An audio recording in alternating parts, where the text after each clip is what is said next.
nótát, hogy a standardizált értékekből indulok ki, tehát ami az előbb itt a szélén standardizálással kijött,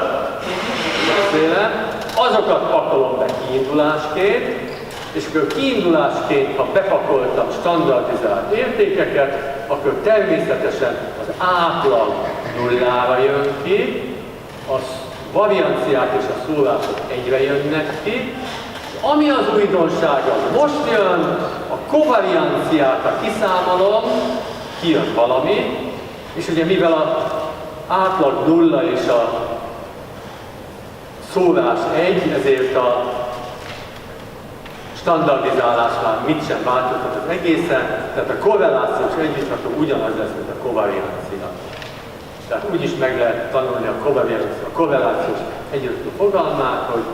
a standardizált adatok esetén a kovariancia adja a korrelációs együtthatót. Jó, ennek a játéknak vége, kicsit pihenhetsz,